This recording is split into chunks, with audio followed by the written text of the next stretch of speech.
Welcome to Picnic with Playwrights, conceived and curated by Bhasha Centre, presented to you in association with the NCPA. So, we've seen a lot of authors, poets, and novelists step into nature to get their creative juices flowing. And we thought, why should playwrights be left behind? So, today, in this session, we bring playwriting out of rehearsal halls and reading rooms into the open air where conversations, creativity, and curiosity can freely flow. Okay. Also, if you like to read plays, want to read more plays, and work with playwrights, you can simply log on to www.thedramalibrary.com. I repeat, www.thedramalibrary.com. Run by Bhasha Centre, the Drama Library is India's first and only digital repository of unpublished plays, housing more than 400 plays in 10 different languages. So do check it out at your own time, not now. Yes. Again, thedramalibrary.com. So bringing playwriting to the center of this conversation today, we have our first speaker, a bilingual writer of plays, poetry, and short fiction in English and Marathi. He's the editor of the online journal Hakara. Please welcome Ashutosh Potdar. Joining this picnic is a versatile screen and stage actor, theatre director, and newly turned writer. She's worked in films, web series, and plays. Her theatre directorial debut, Tek Behan, has gained her much critical acclaim. Let's give it up for Shikha Talsania. Thank you. An actor, director, producer, and writer, our final speaker is the founder and artistic director of Enacte Arts, a South Asian theatre company based in the US. Let's welcome Vinita Sud Belani. So our speakers for today, they will be reading excerpts from plays, poetry, essays, short stories, all to the live piano stylings by Western classical pianist, music director, music producer, song and score arranger, and composer Kaizad Gherda. Let's give it up to him, everybody. Good, Kaizad. So this is a completely unmoderated session, which means that all questions you hear are actually born out of real curiosity and not scripted intentions. Before we begin, let's feel free and remember to grab our picnic baskets, pick whatever we like, and grab some nariyal pani because we must stay hydrated and well-fed in this heat, and also because it's free. So, over to the playwrights. Thank you very much. Hello. Hi. I'm very nervous because I'm not used to doing unscripted stuff. So start conversations, guys. मला पण आत कसं तरी होते मनात. I don't know how it is going to be. मुंबईला यायचं. Mumbai is a big city, and that too at NCPA. It's a big thing. So actually we had one kind of online conversation, and then we thought like let's talk together. Let's be नैसर्गिक, सहज बोलूयात, गप्पा मारत बोलूयात. So Shikha, you want to start? Okay. You want to start telling about yourself? I think I got a lovely introduction. Thank you so much. I can't see where you are anymore, but thank you so much. Thank you. That was really lovely. So I have been a nautanki for life. If I wasn't on stage or in front of the camera, I was being a nautanki in my living room, my bedroom, my playground, wherever. I'm just a nautanki. And very recently, I've discovered how to make my Dear Diary excerpts or just entries into performances, because I think there's just so much I want to share. And there have been a lot of people along the way, Tess included over here, who have really helped me try to find a little bit of structure to my innermost thoughts and how to make it, how to share it with everybody else. So I am really enjoying writing for myself. I haven't been able to write fiction like you do, and I find I'm very envious of that. But so far I've only been able to write for myself in first person types, as in मैं ही बात कर रही हूँ. But it'd be interesting to see someone else read out what I've written, because it's my thought process and what I'm feeling at that point of time. It might be interesting to see someone else read it, and the interpretation would be completely different, I would imagine. Yeah. And one of the questions from when we first met was, like, as a writer, do you feel that when people, when actors, performers, directors, when they finally perform your piece, do you feel that's not how I wrote the line? And you get like almost, what's the word I had said the other day? You get almost possessive, saying that's not the way the line should be taken. It means this. Or do you get surprised sometimes? Yeah. So, Yes. Actually, मी मराठीत लिहितो. मराठीत कविता, कथा, नाटक लिहितो. I write in Marathi. So basically, I started writing because I was inspired by people around me in my village. So I come a place near Kolhapur, come from a place near Kolhapur. So जिथं मी राहायचो, आमच्या गावात भजनी मंडळं खूप होती. आणि सगळे तमाशे करायचे, नौटंकी करायचे, परत कीर्तनं व्हायची. So I use to hear all those kind of performances. I mean I am saying I use to hear, not just watch all the time. You also hear those song, भजन्स and all those thing. And they were hugely popular in my neighbourhood. आणि मग ते बघताना असं वाटतं की हे एवढं चांगलं करू शकतात, मला काय येते काय. So then I started writing a little bit. आणि नंतर आपण सगळेजण during some one act play competitions कॉलेजमध्ये काहीतरी बोर्डवरती लावायचं असतं. So you wanted to display something, some poems on the display board. And I started writing poems, started writing plays, and also I used to participate in ekankika competition, one act play competition. So basically, although my writing has been about myself, it's not always about myself. Because you also want to sustain with your theater group, your college group, and you want to write for them. Because you also want to run your theater group. So basically, those were also multiple things. Like at the same time, you want to write for yourself because you write poems. And poems are for yourself. आपल्यासाठी कविता लिहित असतो.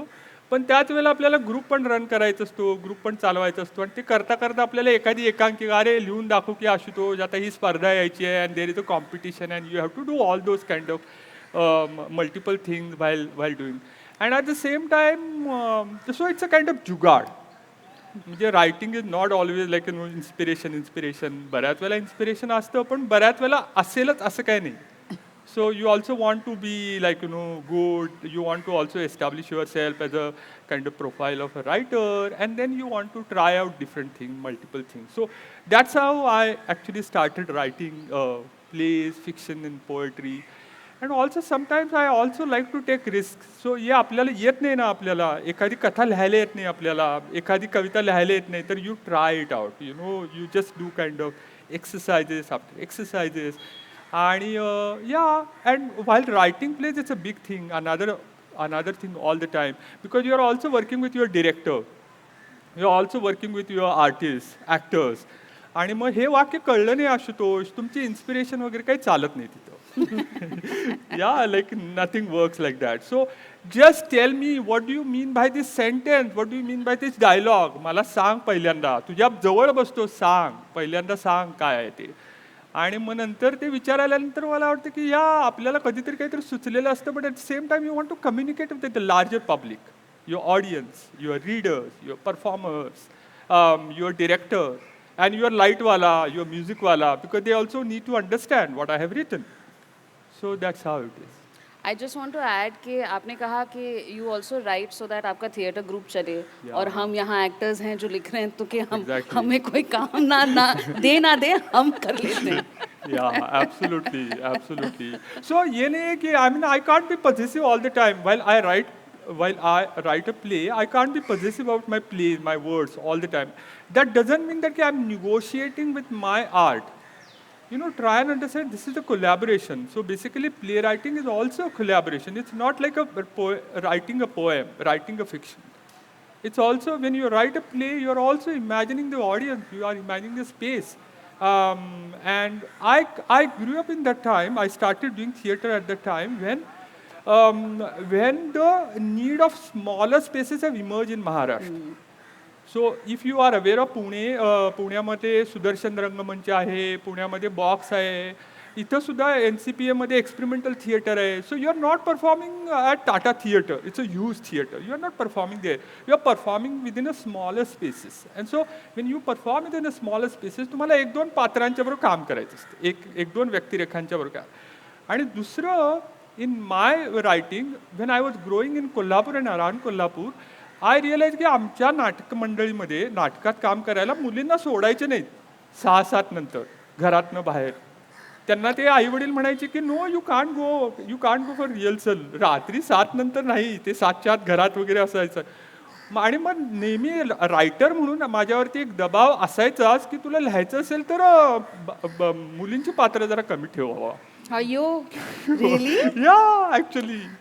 पण मग मग तुम्ही असं विचार करता की मग किती वयाची मुलगी पाहिजे, किती वयाचा बाबा पाहिजे, किती वयाची आई पाहिजे, किती वयाची काकू पाहिजे. कारण तुम्हाला तुमच्या अलीकडे ग्रुपमध्ये you need to see in your group. And because there is also waiting list की या Ashutosh, you are writing the play and next year I want to act in your play. So you know. So then you have to find that inspiration. Exactly, that to is also come onto paper. So yeah, I mean, inspiration is not something very in word looking all the time. We have to also look at outwardly. And also there is a language, there is also different dialect, because I kept on writing in Kolhapuri dialect for a long time. It was not like a Marathi from Pune, Marathi from Mumbai, it was Marathi from Kolhapur. So you also need to identify, those performers. So yeah, असं सगळं आहे, like this. Full जुगाडू. Yeah, we were trying to, one of the things that he had written, we were trying to see if, because I can read and speak Marathi, I was trying to see if I could help him out in the reading today. And the dialect, and that's when he got possessive, saying, nahi, English mein pad lenge. Translation pad lenge. That is the thing, yeah. But how about you? How do you I choose think, what you want to produce or what you want to create? So I'm going to start with just the idea of theatre as an art. It is the only art form that you cannot do by yourself. You can paint for yourself, you can write poetry for yourself, you can sing for yourself, but theatre doesn't become theatre unless there is another person involved. So this thing that you said about collaboration, and you're doing it for other people. So I think theatre is, fundamentally an art form that fosters collaboration and demands collaboration. So it's the most joyous art form. I think that's why we're all sitting here, because for us it is the most joyous art form. But in theatre, the writers are celebrated, the actors are celebrated, the directors are like, wow. Producers are always the bad guy. So when I'm wearing my producer hat, if a playwright comes and says, I wrote this fabulous play, but I want to direct it, I always have to say, sorry, I'm really sorry, I love your play, but I can't have you direct your play because of what Shikha just said. There is a certain possessiveness, and plays are born out of playwrights. But if you don't cut the umbilical cord, the play is not going to stand on its own. And if it doesn't go through various interpretations through actors, directors, it's not going to be a vibrant piece of work.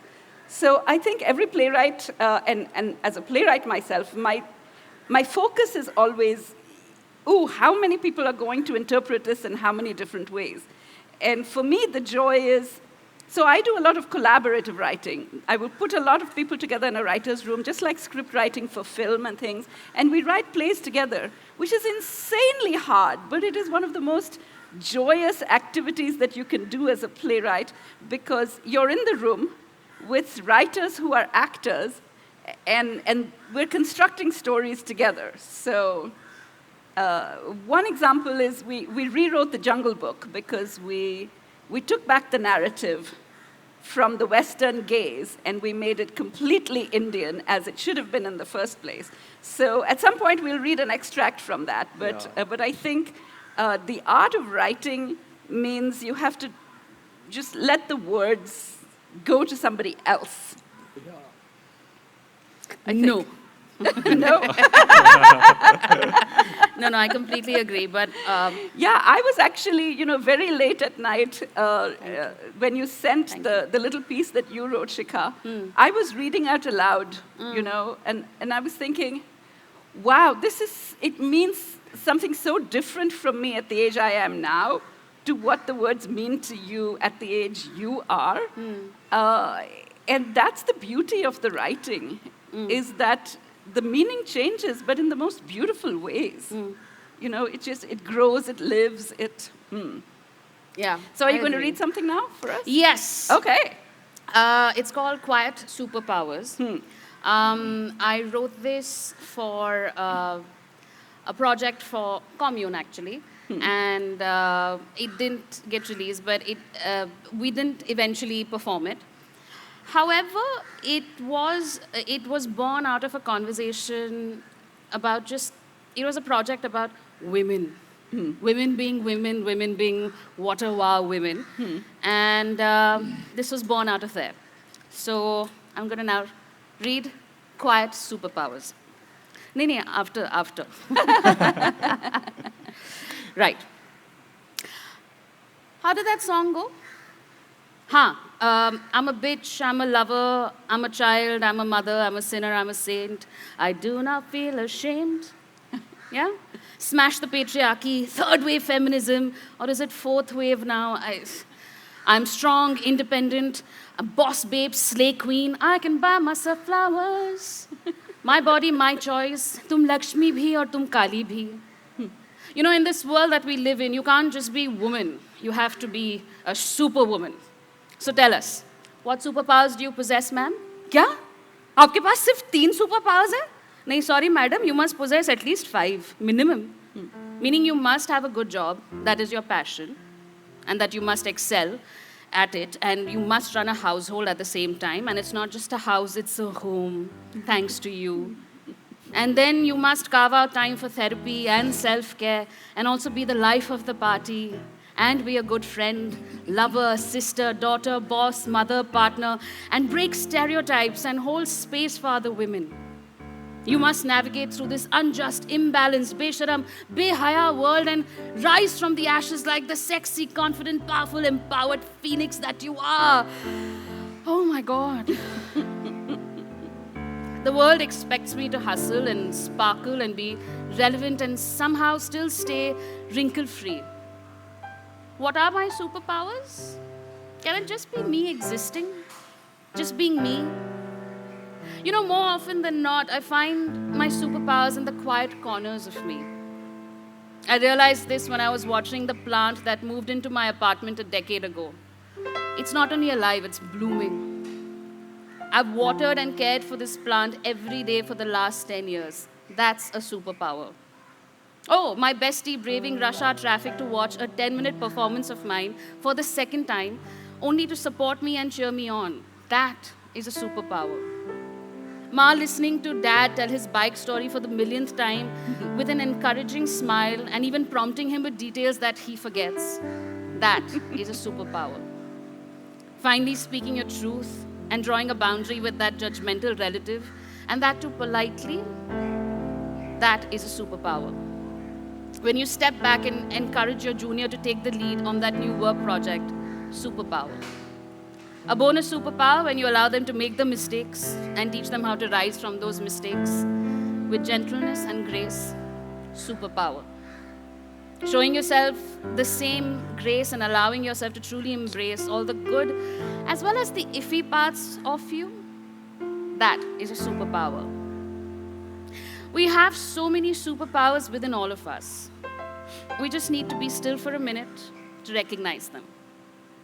Because in the world that constantly demands more, just existing authentically and unapologetically is the ultimate superpower. Wow. Thank you. Yeah. So मला पण वाचायचं. Yeah. So. Thank you. So, Yeah. So. so I have a question for you. So it's hard enough to put your words out there and have them interpreted differently by different people. But you write in several languages, and now I discovered several dialects. So I think words, languages represent cultures and the way people think. So when you translate to a different language, there is a process of a little bit of a metamorphosis in the work that you created but has now become something else. Yeah. So how do you work on that? I mean, what is the sentiment there? What is the... Yeah, my immediate expression is only in Marathi. I can't write in any other language. Of course, I can translate, but like Marathi can be translated. Even while translating, I think in Marathi and then translate it. But also when I write in Marathi, it's not just like just what you call quote unquote pure word that I think in. The words come with the caste, with the color of the skin, with the language background, with the everything surrounding words. So actually I can't write anything quote unquote pure I said. Like मला भाषा दिसताना फक्त भाषा नाही दिसत. त्या भाषेतले आवाज दिसतात, भाषेतले टेक्स्चर दिसतात, भाषेतले रंग दिसतात. So that is I do all the time.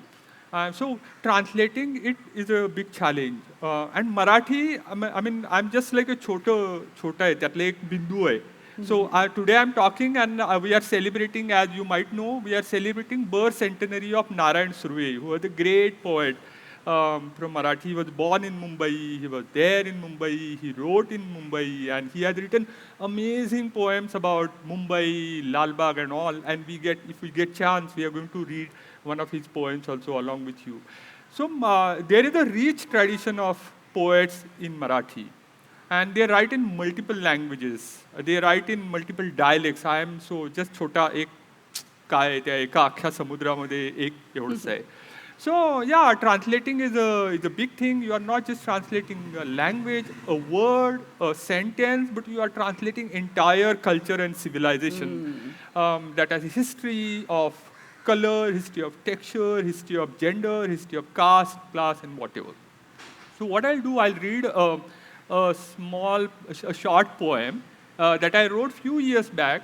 So while writing poems, I have been under influence of this and that all the time. Like, एक moment ज्या होता त्यावेळेला I was so much influenced by मेधाताई पाटकर's आंदोलन, नर्मदा बचाव आंदोलन in 90s. I was so inspired. Like त्यांच्याकडं when I used to look at her, because she used to also travel to Mumbai for Narmada बचाव आंदोलन meetings and all. आणि खूप असं inspiration प्रेरणादायी असायचं त्यांचं सगळं जगणं, त्यांचं वावरणं, त्यांचं लोकांशी बोलणं, गरीब आणि कष्टकऱ्यांसाठी काम करणं. So I wrote a poem and then I also travel to Narmada घाटी at some point just to kind of understand her work. So I wrote a poem in response to Narmada ताईज work at the time long back. नर्मदेची dear Medha, नर्मदेची dear Medha, आता तुला लिहायचं कारण म्हणजे तुझी आठवण येते. आता तुला लिहायचं कारण म्हणजे तुझी आठवण येते. नर्मदेचे गोटे नावेचे हिंदकाळे, पडक्या झोपड्या, ओल्या जमिनी, गोचिडी म्हशी, उवा केसांच्या पोरी सगळे आठवतात तुझ्या खरखरीत साडीबरोबर. दंडावरचा सैल ब्लाऊज, चष्मा सांभाळत नावेत जीपमध्ये रस्त्यावर लिहायचीस, वाचायचीस, सतत विचारायचीस दुसऱ्यांच्या जगण्याचे प्रश्न. मेधाताई, आता तुला लिहायचं कारण म्हणजे तुझी आठवण येते. चकचकीत रस्ते, ढगातून सरकणारे विमान, आलिशान इमारती, गटारीतून वाहणारे पाणी, बॉडी स्प्रेचा घमघमाट, थुयथुयणारे स्तन, वखवकलेली शरीरं सगळे उजळतात इथल्या तुंबलेल्या चौकात. झगझगणाऱ्या मॉल्समधून नूडल्स, पास्ता, बिअरचे कॅन्स सतत. कानाशी मोबाईल्स, बोटावर SMS, विचारतोय आम्ही फक्त स्वतःच्या जगण्याचे प्रश्न. कानाशी मोबाईल्स, बोटावर SMS विचारतोय आम्ही फक्त स्वतःच्या जगण्याचे प्रश्न. आता तुला लिहायचं कारण म्हणजे तुझी खूप आठवण येते, पण आम्ही तुला मिस करत नाही.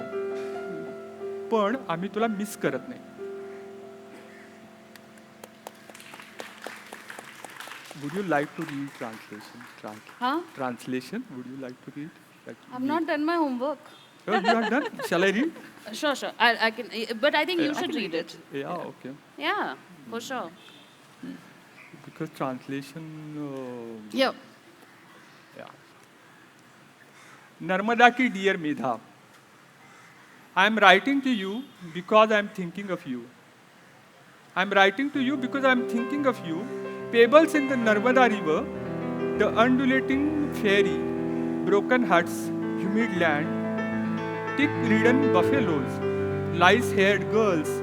I remember all of them, along with your coarse sari and a blouse with loose-fitting sleeves. You adjusting your glasses. In the boat, in a jeep, on roads, you would read and write and keep on asking questions on lives of others. Now, a reason to write to you is that I remember you incessantly. Glittering roads, gliding planes in clouds, lavish skyscrapers, water draining through gutters, drifting aroma of body spray, bouncing breaths, all are lit up in a clogged crossroads, heavily bright malls. Noodles, pasta, cans of beers, serial kisses of mobiles on ears, and SMSs on our fingertips. We keep asking about our lives. Now, I am writing to you because I really remember you a lot. But I don't miss you.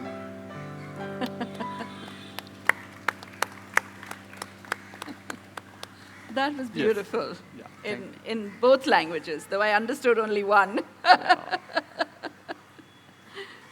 That was Yes. So Vinita, coming to you. So other day I also teach theatre and performance studies at a university in Pune. And other day I was discussing world theatre in my class. And whenever you discuss world theatre, there is one person comes up. Not just world theatre, even Indian theatre across boundaries. There is one person, Peter Brook, and his Mahabharata.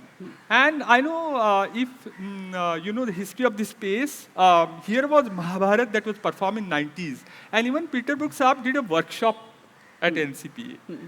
And all the things we know about Peter Brook, that he traveled across India, and then he studied different theatrical forms in India. So Vinita, you work with Peter Brook's writer, who wrote Mahabharata. So tell us about that experience of yours. Completely, in French they say bouleversé. It turned my life upside down. So are you ready for a story?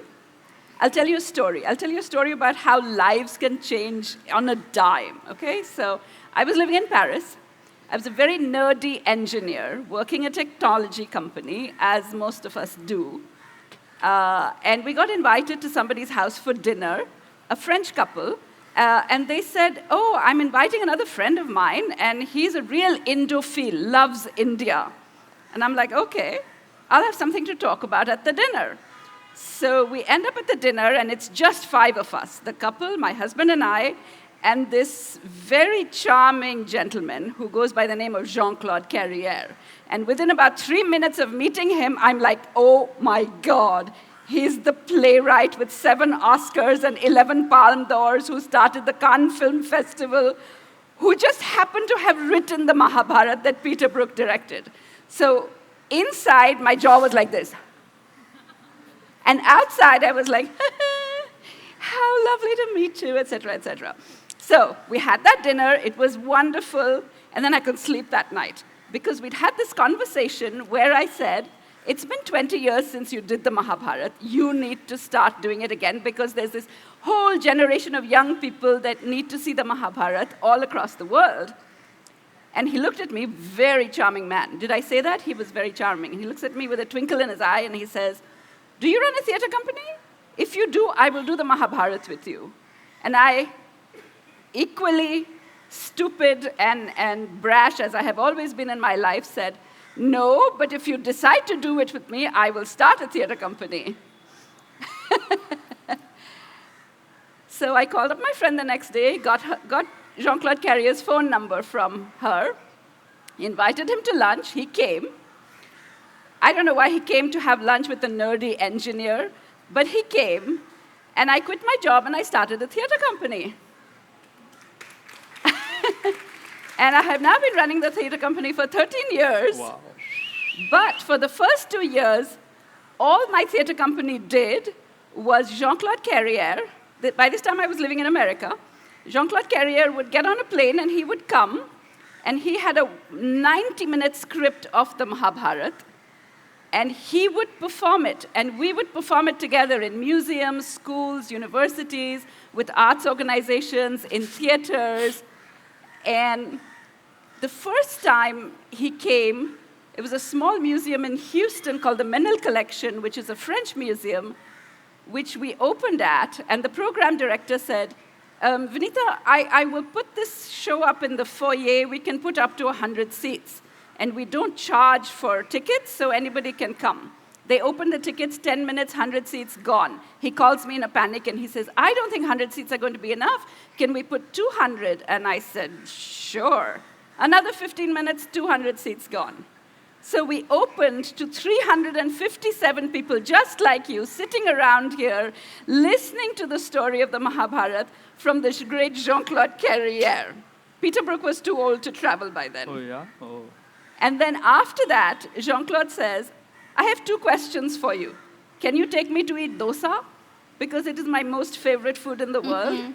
And can you tell me why Indian people living in America come to listen to a Frenchman tell them the story of their ancestors?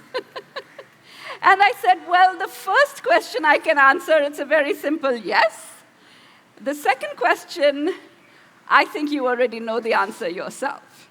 Yeah. So that was how it started. But in the 2 years that we traveled together doing the Mahabharata all over the world, we were in planes, taxis, buses, and he would talk about the process of 11 years of constantly visiting India, constantly interacting with everybody in India that told the story of the Mahabharata, you know, the workshops with Peter Brook, theater companies like the NCPA that received him, and, you know, with joy. And then I asked him, what is the biggest challenge?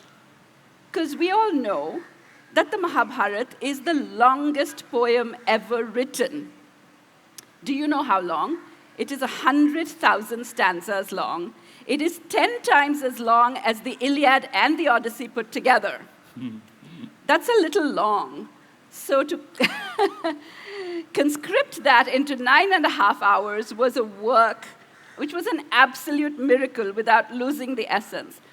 But for Jean-Claude and Peter Brook, that was not the challenge. The challenge was, how do you take, and this is what we've just been discussing, how do you take a story that is so deeply rooted in a culture for 5 millennia plus minus and explain it to the Western world without bringing in Western cultural inferences that don't relate to the story itself? For example, he said, you know, I can say, if a man is coming on a horse, in the Mahabharata, this is a man who's coming on a horse, and depending on what he's wearing, you know whether he's nobility or, you know, warrior or whatever. In French, if I were to say, un homme arrive sur le cheval, then he's a chevalier. But a chevalier is a knight with a very explicit reference to a Western culture. So he said the process of stripping the culture only to the point where you keep the original essence of the story became the biggest challenge. Yeah. And then because he ran an international, he and Peter Brook ran an international theater company, they had, Bhim was African, Arjun was Japanese. Yeah. There was only one Indian in that whole production. Can you Mallika tell whom Sarabhai. that was? That was Mallika Sarabhai. Yeah, nice. So it was an exercise in how do I take a story that is definitive of a culture. It's not even part of the culture. It helps define the culture, right? It is the envelope around the Bhagavad Gita, for example, and how do I explain it to a Western audience? And I think that's what the brilliance was all about, because they managed to do that in a way that actually really pissed off a lot of people in India at the time.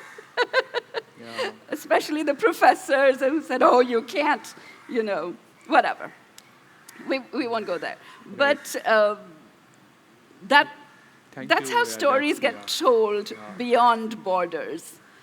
So I think that's what I try to do in my work, is take stories beyond borders, include other cultures, make sure that we are talking about, stories come from anywhere, but they get amalgamated into different cultures and exposed to different cultures. So.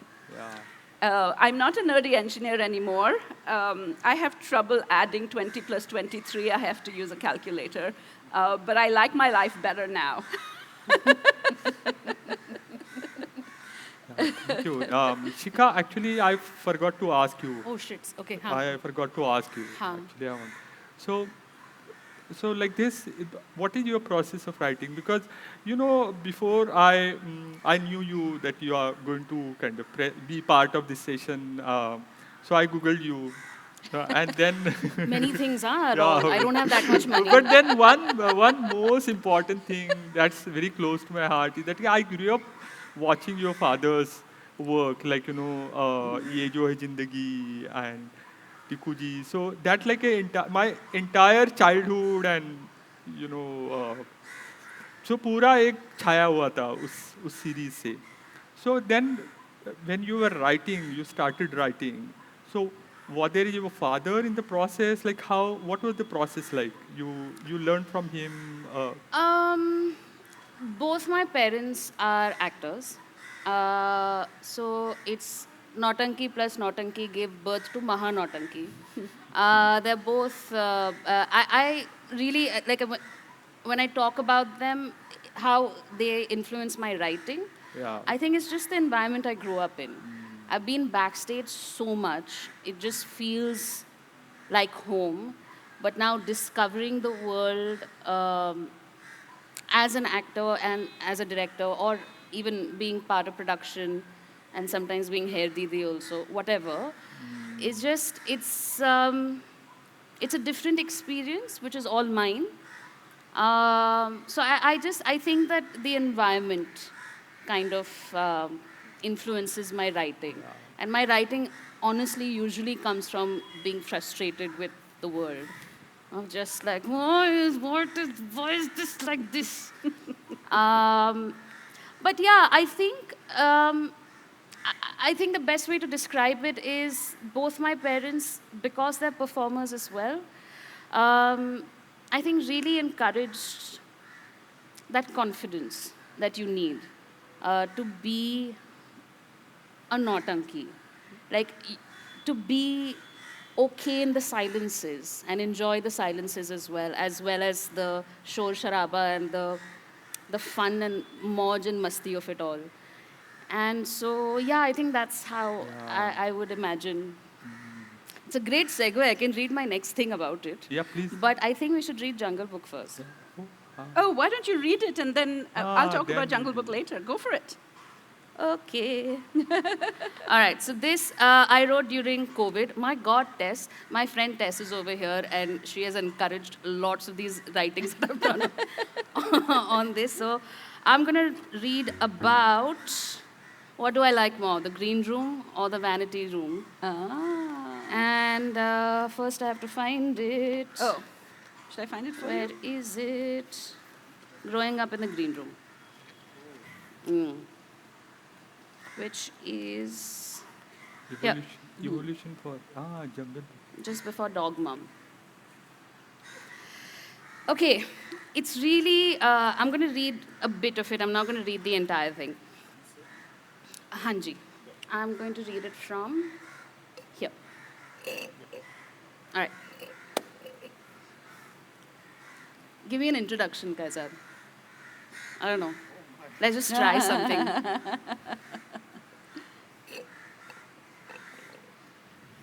Okay. I'll take your cue.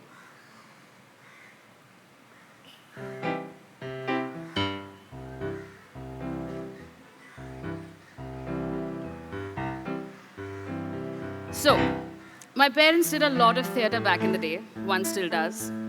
And so when friends and family would not be free to babysit me, I'd be backstage in the green room, watching people transform. You know, green rooms have this distinct smell. I remember back in the day, it used to be chai, cigarettes, and chutney sandwiches, and cologne. The cologne that Makeup Dada would put on his hands before applying makeup on any artist.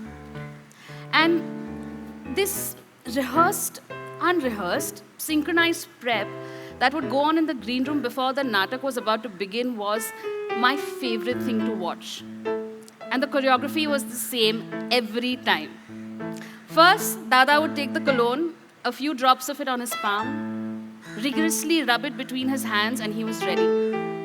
Then he'd take out this flat steel box, which had different flesh tones in it. Then he would dig his ring finger into one of those flesh tones and first apply a dot on the makeup mirror, then the actor's face, and then on himself. And then he would say a quick silent prayer. Then came the water spray. 1 pump in the air and 3 to 4 pumps on the actor's face. Then a freshly cut square of muslin would be used, malmal, to wipe off the excess.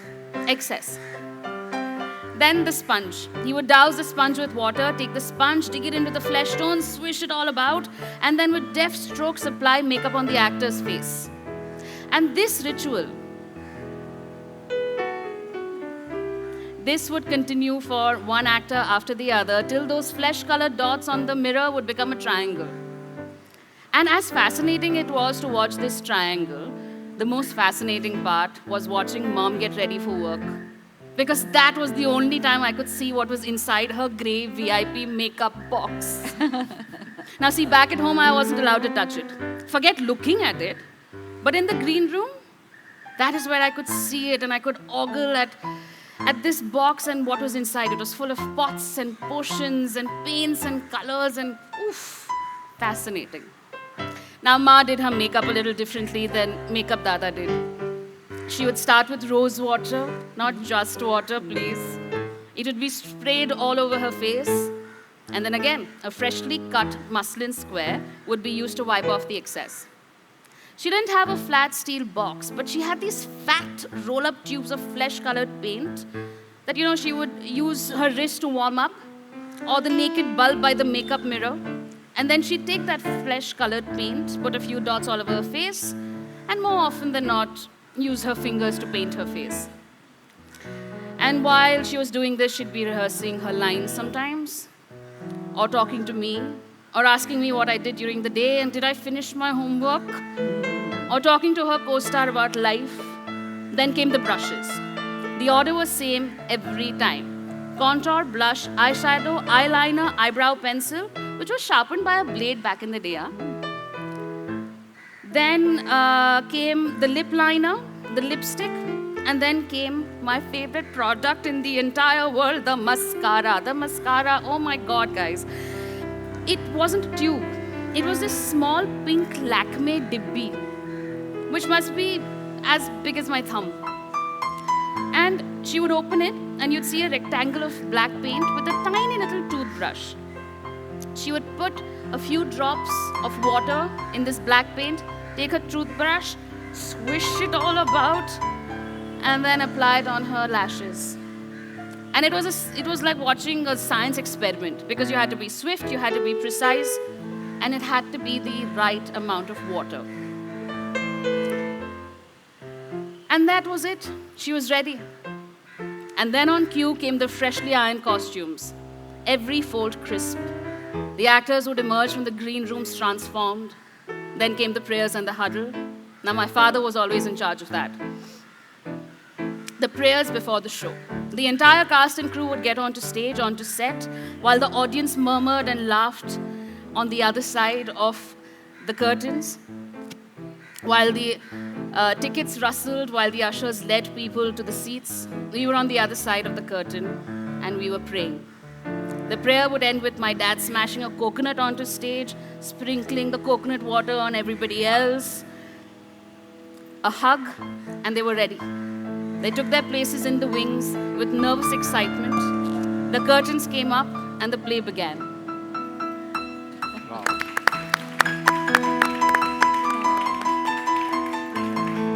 Fabulous.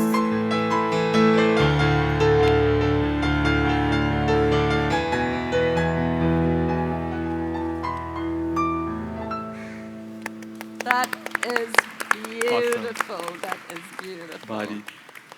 Okay. Yeah. I don't know if I'm allowed to jump around in this Yeah. sequence. There are no rules, right? There are no See rules. there. Go, do. There are no rules. Yeah. Okay, so then I'm going to stay on the theme of the Mahabharata for a minute. And I'm going to read to you the beginning of the Mahabharata as written by Jean-Claude Carrière, because as he says in the beginning, beginnings are tough, especially when you're attempting a project of this magnitude. So he says, a boy of 12 enters, he goes towards a pool, and a man appears. He is thin, wearing a muddy loincloth. His feet are bare and dirty. He sits thoughtfully on the ground and then signals the boy to come closer. The boy approaches fearfully, and the man asks him, "Do you know how to write?" The boy says, "No." "Why?" The man is silent, and then he says, "I've composed a great poem. I've composed all of it, but nothing is written, and I need someone to write down everything I know." So the boy says, "What's your name?" And he says, "Vyasa. My name is Vyasa." The boy says, "What is your poem about?" And he says, "Well, it's about you." He said, "Me? Yes. It's the story of you, your race, your ancestors, how they were born, how they grew up, how a vast war arose. It is the poetical history of mankind.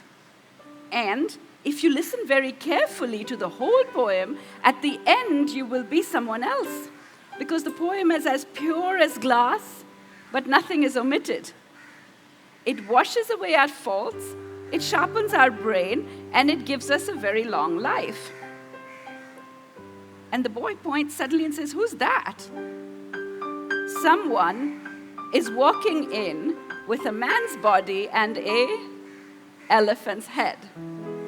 Comes strutting to them, and Vyasa says, "Oh, Ganesha, welcome." And the boy says, "You are Ganesh?" And Ganesh says, "Rumor has it that you're looking for a scribe to write the poetical history of mankind." Okay, I'm at your service."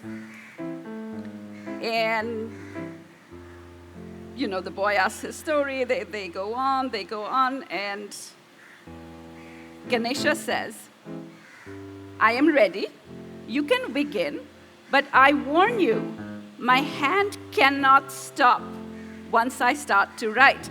You must dictate without a single pause." And because this is an Indian story and we don't do anything without negotiation, Vyasa negotiates. He says, "Okay, then you, before putting anything down, must understand the sense of what I am saying before you write it." And Ganesha says, "Deal. Begin." And that's how the play Story begins. Yeah. Wow. Yeah. What do we do next? What do we do next? विवेक काय करायचं पुढं? Okay, I'll go next. Should I go next? Yes, Great, please. yeah. Okay.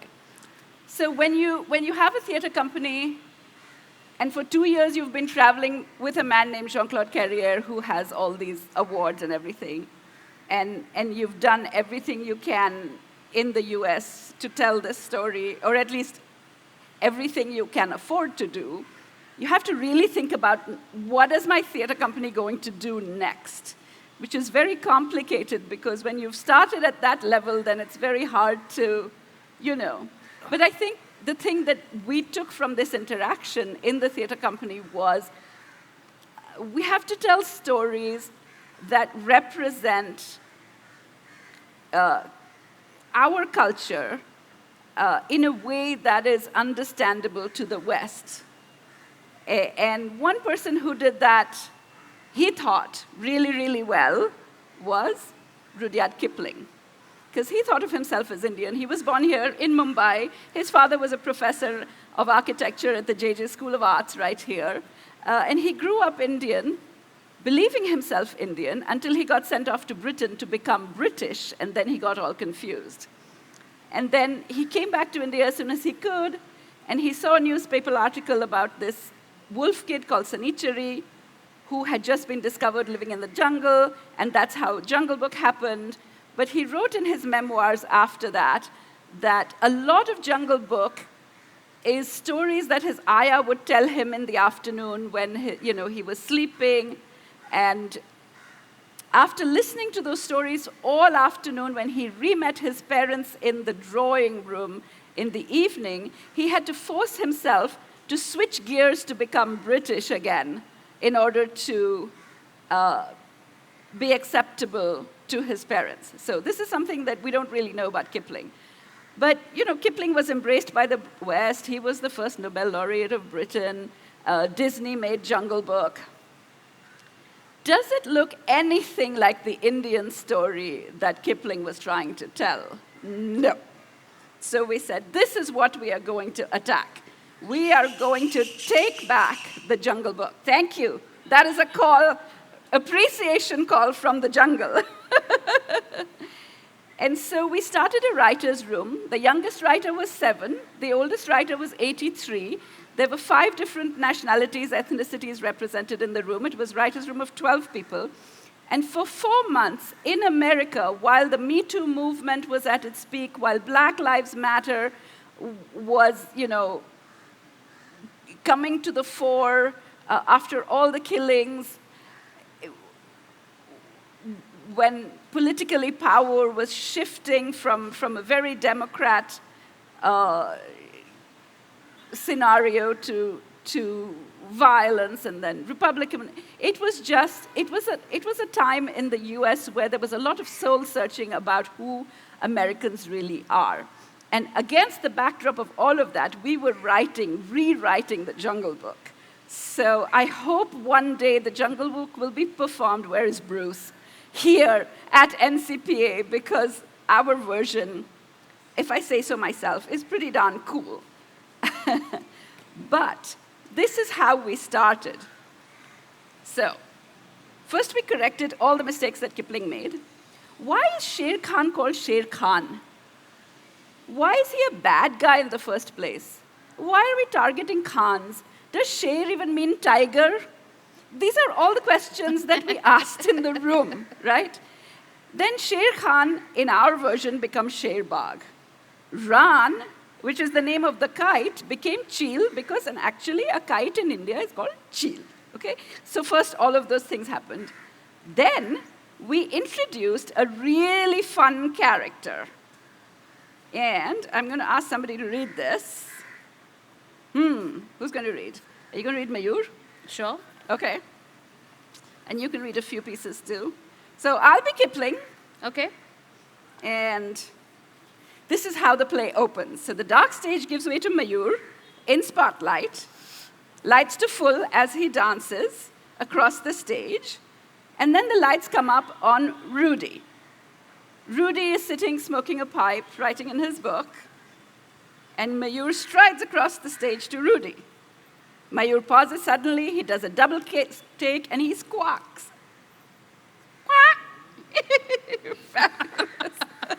Hey, don't I know you from somewhere? I'm sure you do, friend. Everybody does.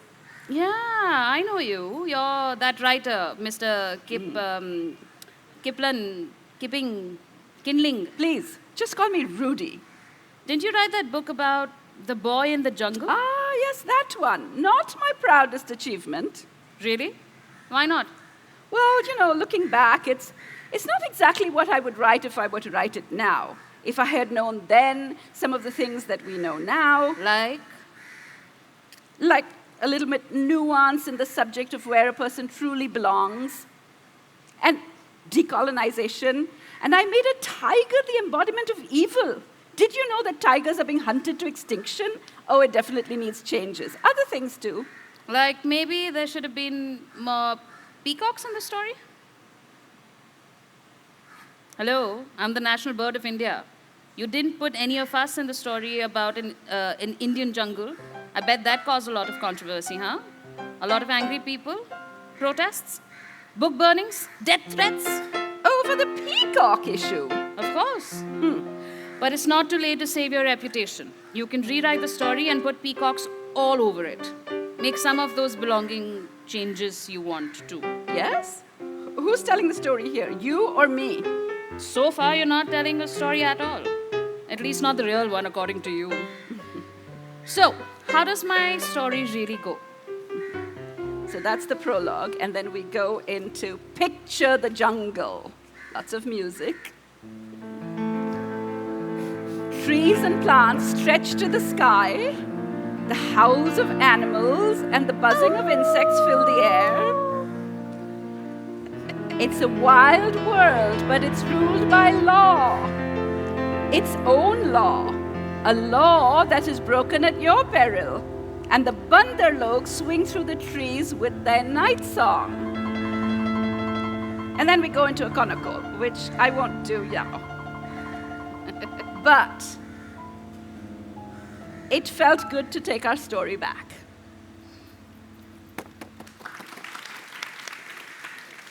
Wow. Bhari. Okay, so tell me about stories that you feel need taking back, or stories that are kind of sitting inside of you that are just bursting to be. Yeah, but then are we going to read from that? Like, shall I talk about my play, story of my play, and then you read it? Like, Sure. yeah. Sure. Yeah, please. Yeah. So when it comes to plays, I have been responding to kind of different political situations around me, different kind of relationship complexities. One of the earliest plays I wrote is Anand Bhog Mall. This is the play I wrote in response to attack on Bhandarkar Research Institute in Pune. And many of you might know there was attack on Bhandarkar Research Institute for different reasons. One of the primary reasons was James Lane, who wrote history of Shivaji Maharaj. So that was a kind of very debatable history, and in the book, history book that he had written, he was acknowledged by he acknowledged Bhandarkar Research Institute and other scholars in Maharashtra. So that time I was living in Kolhapur, and so there were so many things happening. Protests were happening in Pune, outside Pune, and especially Bhandarkar Research Institute was at the center. So basically, we were all in Kolhapur. The talks were happening, protests were happening in Kolhapur also, and many people, like on the truck, they went on to kind of attacking Bhandarkar Research Institute at that time. Now, I'm not a historian. I'm not also social theorist. I'm a playwright, and I was interested in how it impacts kind of personal lives of two individuals living in Kolhapur. So basically, I wrote a play in response to that. This play is of two characters, husband and wife, and they are coming from very liberal background, Purogami background. They believe in kind of liberal politics, and they have been part of different kind of political movements and social movements in Kolhapur. And one is a doctor, and other one is a professor of sociology, and both of them are kind of trying to live very kind of enlightened life. But then when they hear these kind of things, what I realized is that these are all like, you know, outside stories of an individual. But then when it goes to the personal level, at the personal level, they are like there are dynamics of caste within their relationship. For example, what is the color of your skin? What kind of food you eat? Are you vegetarian, non-vegetarian? तुमचं त्वचा कशी आहे? मग ती so basically, it's about the caste, because certain castes carry certain kind of skin color, certain castes carry certain kind of food habits. That has been kind of established in language around me. So I'm talking about Marathi language, which is not, I mean, just a language, but it carries kind of socio-political burden, caste histories, burdens of caste history since 19th century and so on. So I wanted to write a play in response to this, whatever was happening at that time in Pune. But as I said, I was not a kind of, I'm not social historian, or I'm not a political commentator. So I just kind of thought of two characters, husband and wife. They are into their bedroom, and then they are into their kind of intimate space in a bedroom. And then when, like, they are also trying out to have a baby, and then they are going to some Baba and everything. But then when they are into intimate space, they are also playing with their sexual fantasies and whatnot. But then when they are playing with sexual fantasies, each of them kind of realize that the skin color of their partner is very different. So they go on, like, you know, scrapping each other's heads, saying that ki ha तुझी ही त्वचा, तुझी skin ही अशी कशी आहे, गवाळ रंगाची आहे, काळी आहेस तू खातीस कशी, तुमच्या घरात फार तिखट करतात, आमच्या घरात चपक असतं, तुमच्या घरात you know there is kind of very plate खाने पे प्लेट पर होता है कि जहाँ पे एक सॉल्ट होता है, यहाँ पे नींबू होता है, जहाँ पे पानी होता है, तो हमारे घर में ऐसा नहीं होता है, तुम्हारे घर में ऐसा होता है. You know, they are living for 5 years. They have lived in a kind of very liberal life. They have been kind of attending Govinda Pansare's talks. They have been following Baba Saheb Ambedkar, Shahu Maharaj. But what is there at the core is that they are playing with sexual fantasies, but through their caste, through their language, through what they kind of eat. So basically, I wanted to play with this language, play with the personal space, and the play opens with the thing. That time there was this film called Murder. Bhige Oth Tere. So then, you know, the husband and wife, they are trying to do kind of proper sex. They want to enjoy proper sex. And so basically he shows this video, see how she is, you know, Malika Sherawat, and you गजरा घालून येती, साडीला पदर लावती, pin लावती, अशी येऊन कसं होईल आपल्यात काही व्हायचं असेल तर. So basically he said that ki act like this, you know, देख करो देख. So then she goes inside and then comes out, pallu chhod ke aati hai, you know, she tries to look sexy, but then, you know, what happens in a small town context, की नाही दिसत, ते काहीतरी माकड होतं आपलं, you know. ते आपण वाचू. Yeah, so that read, yeah. So basically, don't give away the yes, scene please. only that you're going to read. Yeah, so scene 1, will you? Yeah. Vinita, Yeah. will you read the stage directions, please? Sure. Yeah. I'm just... Okay, by the way, this play was directed by Mohit Takakar, whose play you are going to see today. Vivek has kind of produced that play. So Vivek, apna madan, yeah. So ये भी है. So जाता जाता marketing पण केलं मी. So great. So Mohit did this play that time, and he set this play in a bed space. So पूरा एक मध्ये बेड होता, मोठा bed, and they will play with this kind of the two characters, Girish Kulkarni and Anita Date. So they will do these two characters on the stage, and the stage again was very small.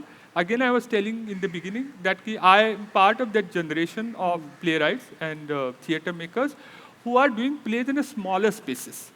So I wanted to hear the breathing of the audiences. So when they hear and they are scratching each others, they are saying that की तू ह्या जातीची नाही, तू अंबाबाईच्या देवळात आली होतीस, तू असं केलीस, तू तसं केलीस, ते बघ कसं मल्लिका शेरावत करती, तुला काही येत नाही करता. So you know, I wanted to hear all these things on the stage as an audience also. Yes. So set the scene for us. They have just watched Bhige Hod Tere. No, that they comes are in the later. bed. That's coming Yeah, here. they are in the bed and they are trying kind of, because उनके महाराज ने उसको बोला है कि आज Chinese calendar से आज का दिन है, बहुत important है, कर लो. So basically that is the thing. But then, you know, the entire intimacies are controlled by that Mallika Sherawat thing, भीगे ओठ तेरे वगैरह वगैरह. Correct. So now they're trying Mallika Sherawat and Imran Hashmi. Yeah. Okay. Yes. Okay. Done. Dim lights on the stage. A young woman in her 30s is standing on stage holding a glass of milk. She's wearing a neatly draped sari and has left her hair untied. One can see a garland of flowers in her hair, and a young man in his 30s is lying on the bed watching a video of the song Bhige Hont Tere from the film Murder from 2004. He's not aware of the woman's presence. For a moment, she feels sad. Later, she sways the pallu of her sari on his head to get his attention. He looks at her and is seen to be disappointed. He puts his mobile phone aside. You look the same today. What's wrong now? What's wrong? I put the same perfume you gave me. So, What? what about it? What will the perfume do? I'm wearing this sari, blouse, bra, and perfume, hoping that something will happen. You were the one who said that for any sort of attraction and stimulation, these things are necessary. And only a perfume can do that? You see me every day. That is why you aren't attracted to me. All of these things look good on bodies of mannequins kept outside shops. Does that mean that you should look like this?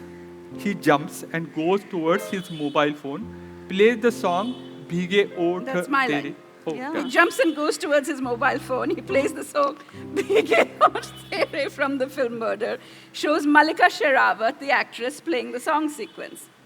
Look at her. Look at her, Mallika. See how she looks. She's in the same sari and blouse you are wearing. Come near me. She stands on the bed. Look at me. No, look at me like this. He unpins the pallu of her sari. She's wearing a low-neck blouse. Her back is bare. He tries to pull her sari further down her torso. The sari doesn't loosen. As it is very neatly draped, he gets irritated. How do you tie this sari so tight? He looks again at the mobile phone. See the way she has draped it. And she starts to go inside. Oh, okay, wait, I'll be back. दूसरा उठाएगा. Yeah. Sorry, she starts to go inside. Looking at her. Yeah. Now, why do you have to go inside? She doesn't listen to his comments. He keeps listening to the song. She comes out and in sometimes. She has draped her body in the pallu of the sari. She stands on the bed. She lowers the pallu like it's shown in the film song. She tries to look like the actress Mallika Sherawat in the film. She tries to make arousing gestures, but one can see that she's failing. Now it seems like the song on his mobile phone has doubled its intensity. It sounds vengeful. One can see him getting aroused by the song playing on the mobile phone. He caresses her forehead and chin.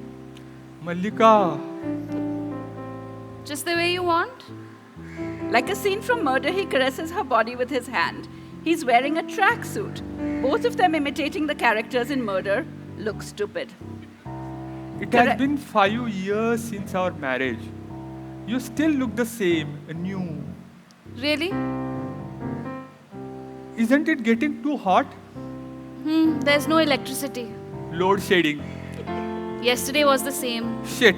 Shh. It's too hot. Wait, I'll open the window.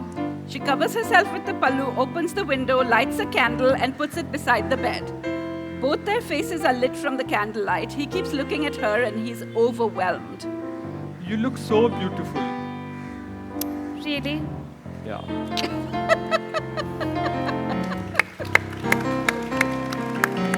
Yeah. And obviously, you would imagine rightly that this play was not allowed to perform in the beginning because people will get hush hush. Kai, Ashutosh, why are you showing all these things? Where is the caste? Now see the malls and everything. There is no caste in our society.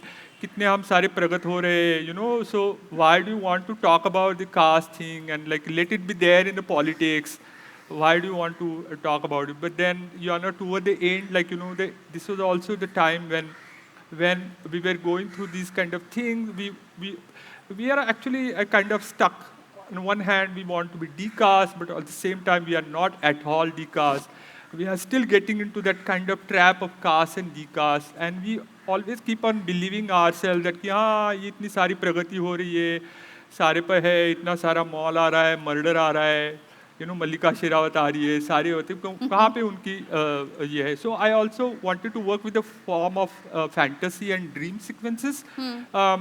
So yeah, entire dynamic was around that. Like, what is the dynamic of caste within the globalized world, so-called progressive world. And then after that event in Pune, the entire dynamic of upper caste and lower caste, and then OBC, SCs, STs have changed. And now, what was the troubling at the moment for the audience was, this was the dynamic between two upper castes, Marathas and Brahmins. They have enjoyed all the privileges throughout the centuries. Not that ki, from the forms of exploitation, वो नीचे नहीं है, ऊपर नहीं है, form like कहीं भी नहीं है, they are there all the time. So we were actually talking for the first time, because every time there is always been kind of hierarchies, lower and upper caste comes in. But then I was also interested in what is this kind of upper caste में रहने वाले दो caste है, like पूरे ऊपर के bracket में है.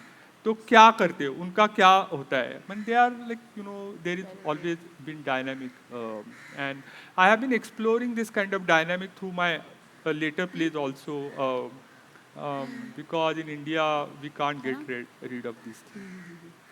Yeah. Shikha, I have a question for you. Hanji. You sort of become an actor, I assume, because it's something you love and are very passionate about. But I see also the love and the passion in all of your writing. And I'm seeing some dovetailing. You're writing for yourself, so you are the actor of the work that you are writing. So I have a two-part question for you. One, are you ready to cut the umbilical cord and give up the writing so someone else can perform it? And 100%, which I think we should do right now. okay, Audience, are you yeah, ready? yeah. Who wants to read Shikha's next piece? I'm going to put my head up. She writes beautifully. Oh, and thank you. And where do you want to be with this sort of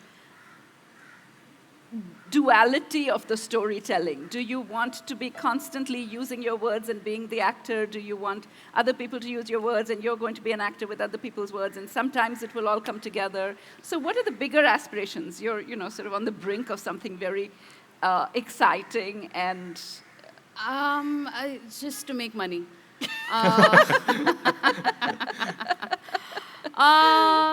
No, it's one more thing that I'm discovering right now about myself. I feel that, like, as a director, as an actor, as a performer, as a writer, I say writer with a lot of... You are. Own it. Writer. Superpower number 35. Correct. Thank you. So I'm discovering it. I'm enjoying it. And the aim is honestly, just to perform. I love performing. I would love to see, I'm enjoying, I can see that I'm becoming a different director right now. Discovering what kind of director I am is interesting. It's fun. But yeah, I think for now, I'm very happy to be... So give me 3 words that describe you as a director. Very collaborative, respectful, fun. Wow. I hope so. I don't know. Yeah, That's awesome. that's about it. So let's see. I don't know. Let's see where this goes. I'd love to also see other people perform my work. But because I've written it from my perspective, it'll be interesting to see. So yeah, let's see. Okay. Should we do that? How many of you are willing to read something that we have written? Any one of us? We have a mic ready. Yeah? Come. Oh, fab. Wow. All right. Hi. Okay. Tell us your name. In the mic. What are we reading? Every Brilliant Thing. I think I'll give them something that I've written, if you don't mind. Sorry, Sure. it's happening. Cafe Coffee Day. So, hi. What's your Hi. name? I'm Satya. Satya. Satya. Hi, Satya. Hi. Nice to meet you. Nice to meet So all of this you. is Thank you for this. No, thank Tata Lit Live. So this is called Evolution. I had written this about how I met these girls that you know, these friends that you make when you're in your 20s, and then now when I'm in my much older now, wala space. So it's that. So I've written a love letter to my friends, to my girlfriends. So I was wondering, yeah, why don't you just start from there? Jump in, I guess. All right. One second, hold on. We'll give you music. Tell as us your well. name again in the mic. My name is Satya. Speak a little louder and into the mic, please. Hi, everyone. My name is Satya. Okay, let's give it up for Satya. Yay! Simon सत्याला आवाज द्या. Are you ready, Kaizad? Okay. I miss being a girl. Womanhood is great and all, but I miss being a girl. With my girlfriends, getting dressed in the office loo after work, sharing kajal in the taxi, and probably getting an eye infection the next day. Wearing those sequin party dresses that we hunted for all day, walking up and down Kolaba Causeway, negotiating hard, because all our hard-earned money was going into paying rent on Matchbox apartments and ordering that one 500 rupee LIIT because it was the most potent and we couldn't afford more, to bitching about boyfriends and wondering, was that guy hitting on me? Was he cute? Leaving the bar, arm in arm, singing our favorite songs while looking for a Kali Pili to take us home. It was girlhood, yaar. It was emotional, traumatic, existential, and oh so dramatic with a side of silly always. We found each other through the strange, wonderful, and the confusing journey of girlhood. And we haven't let go of each other all the way into our womanhood, which is also strange, wonderful, and confusing.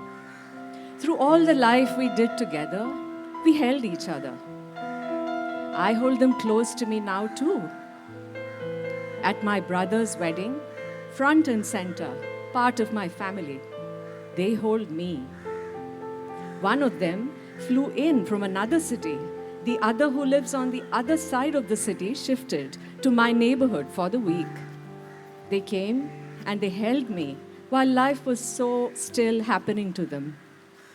Checking on her babies. Is she okay? Have they eaten? Don't give them too much screen time. The other on a Zoom call dealing with a work emergency in the middle of the ceremony, wearing full-on lehenga and mangtika, the works. All while making sure the Safa guy has been paid and making sure that my mother had eaten and quietly adjusting my pallu for the family photographs. As I send "I love you" on our WhatsApp group, the lives we've lived flash before me. We've done so much life together. Once upon a time, we discovered the world. We made our own rules. Now, we discover our confusing inner worlds in therapy and debrief each session with each other. Once upon a time, we discussed boyfriends and crushes. Now, we discuss inappropriate workplace flirting, husbands and fatherhood, and Hinge. Once upon a time, multiple LIITs on a weeknight did not hinder work performance the next morning. Now we're popping effervescent hydration pills to stay, try and get through the day without biting somebody's head off. Once upon a time, we looked at others to take care of things. Shit. Now we're the ones who take care of things. Conversations have evolved from celebrity gossip, haircut decisions, flatmate drama, and cribbing about difficult older colleagues to gynecologists, car loans, school fees, perimenopause, in-laws, aging parents, divorce, kids, gut health, therapy, doctors, promotions, investments, credit card points, owning property, and sometimes we even catch ourselves saying, kids these days. Wow. Thank you. Thank you. Oh my God, that was so beautiful. Thanks, Satya. That was awesome. Thank you. Beautiful, So, Sophia. हे करू का? I have a beautiful poem written by Narayan Surve. So, anyone Marathi reader, come, aa jao. So, I don't have translation of this one. poem. आपको मराठी सुनना है, मराठी सुनना है और मराठी सुनना है. So maybe you could pay attention to the sound and words and all. So this poem is on Lal Bagh, Mumbaichi Lal Bagh. So you know Narayan Surve Saab was a revolutionary poet, and he wrote about Marathi and wrote about Mumbai, wrote about kind of angst in Mumbai at that time, and Mumbaichi Lavani, like you know, many of you might remember, might know this poem. Also, you might remember this poem, एवढंच पत्रात लिवा. ती त्यांची पत्नी आहे, ती बाहेर आहे आणि ती पत्नी त्यांना पत्रात लिहितीये. So some of the beautiful poems I grew up reading and studying when I was in school. So I thought this would be tribute to Surve Saab since we are celebrating his birth centenary. It started in last month only in October. Yes. So What's your name? now Hello, I'm Rohit. So Hi, I Rohit. also write poetry and Oh, wow. Fantastic. Fabulous. so this is an honor. Thank you. Lalbagh.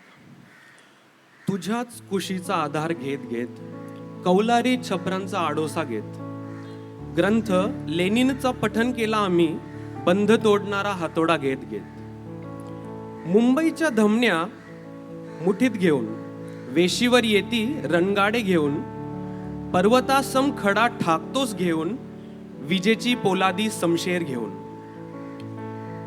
कैक शहीदांची कर्मभू लालबाग कैक शहीदांची कर्मभू लालबाग सदैव सज्ज barricade Lalbagh यंत्रांशी जोडलेला असे जरी हात दर्द घेऊन झुंजणारा लालबाग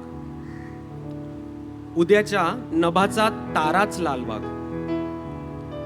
उद्याच्या नभाचा ताराच लालबाग कैक ऋतूंचा ऋतुराज लालबाग रस्त्यांत फुलांच्या माळा शृंगारून रस्त्यात फुलांच्या माळा शृंगारून मरणारा मारून धावणारा Lalbagh. Fantastic. Thank you. Sundar. I think we're coming to the tail end of the program just a little bit. So we're going to do one more fun read, but I'll give you a little background about it. As you may have already guessed, my theater company is in America, and we do a lot of South Asian, a lot of work that puts South Asian voices into global storytelling. That's the mission of the theater company. And a lot of the work that we do is new play development, and we recently became members of an organization called the National New Play Network. And one of the cool things that the National New Play Network does is that they create a rolling world premiere where there will be a play that lots of theater companies like, and 3 or 4 or 5 theater companies will all open the same play in different states and different parts of the country, and all of them will get to call it a premiere, and the playwright will get to work with all of the 5 theater companies at the same time and see their play done 5 different ways. So this year, Enacte, our theater company, is part of a rolling world premiere for a play called Dog Mom. How many of you here like dogs? All right. I'm going to remember every one of you in a minute. Call on you. So this is a play about a woman and her relationship with the dog that just decides to attach itself to her. Says, I'm just going to be your dog, or you're going to be my human. It is the most endearing, loving. It was written as a conversation between a dog and two women, an Irish woman and an Italian woman living in New York.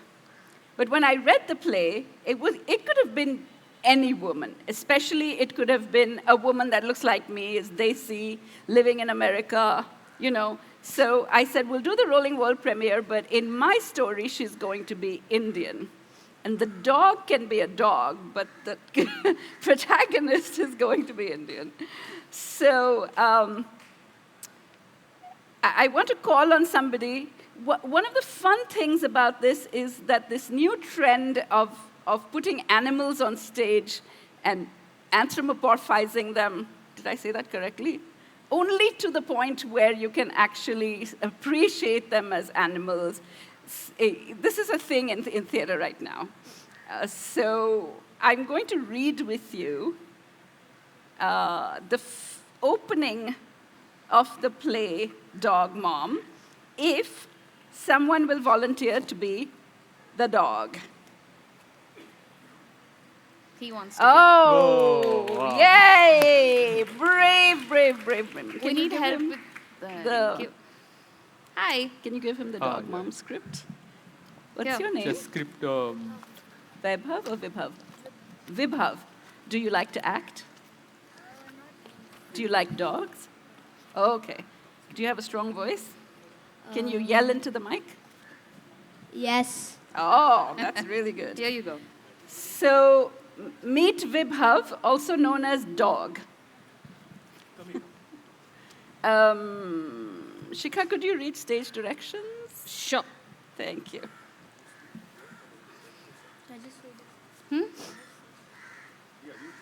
For dog. I'll come sit with you. 1 second. Thank you. All right. I'll come sit with you too. You have to read this. Cool. Chal. Scene 1. One side of stage, a studio apartment, New York City, just the basics. Couch, bed, kitchenette, all cleverly arranged to make one room feel like several. Boxes everywhere. Someone has just moved in. The window is open. City noise can be heard from the street below. The front door rattles, and in blows a woman mid-crisis management. This is Sarita, in her 50s or 60s, because in walks her dog, played by a woman approximately the same age or right now by you. Okay. The dog should not act like a dog, but rather embody the essence of a dog. A dog living in a human body rather than a human living in a dog body. The most human version of embodiment with dog-like energy. You ready? Don't sit on anything. Don't touch anything. I'm just going to make a call. The dog circles curiously looking at things. Good couch. Good smell. I like this couch. Don't even think about sitting on that. Go over there. Sarita points to a window. Bet there's a ball in here. Or a bone. Sarita pulls dog to the window. Stay here, in front of the window. Maybe a chip. I love chips. The dog takes a deep sniff towards the couch. Stay. There is a chip. A chip in the couch. I can taste it from here. Yo, you're drooling on my floor. Stop it, stop it. This is why I don't do dogs. Everything is a thing. Sarita grabs a cloth and wipes the drool. The dog stays put, staring longingly at the couch. Sarita finds her phone and makes a call. Hello? I found a stray dog in the alley outside my building. No tags. Could you come and get it within the hour? What do you expect me to do? Stay? Look, in my old neighborhood, if you found a stray, you just called and they come and get it, no questions asked. Well, I guess I'll just let the dog wander around the busy streets of Brooklyn. I don't actually want to do that. Looking at the dog. I don't know. A golden retriever, maybe? I have no idea if the dog is fixed. I am not going to look. Look, I'm trying to do the right thing here. Can you just... I'm literally moving in today. The movers just left. I don't have time to bring it back. Look, I'm not a dog person. Yeah. Yeah. Bye. Sarita hangs up. Dog has inched her way over to the couch and now sits in front of it, intently staring at it. You know, I can't believe this. I'm trying to be a responsible citizen.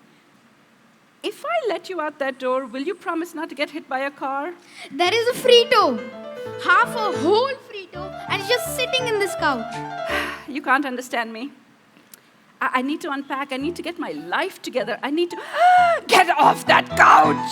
Someone should have this chip. You can't be up there. Let's go downstairs. Come on, let's go. Sarita opens the door. The dog looks longingly at Chip. Dog eats the chip. Follows Sarita out. As they walk down the street, We had a bunny growing up. All it ever did was crap. It was my job to clean up after the naive and hapless things. Set the tone early. When I was 5, I was bit by the neighbor's dog. So I am not a dog person. But I'm a nice person. I'm a responsible person.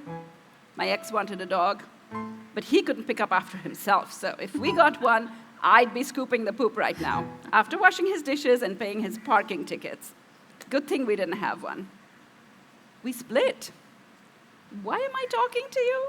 You can't understand me. Well, he was the dreamer, which made me the doer, the planner, the picker-upper. He's probably found himself a younger, dumber who thinks his chaos is charming. But me, I'm free. I'm free, yes. And so are you. Bye-bye, dog. Look at this stick.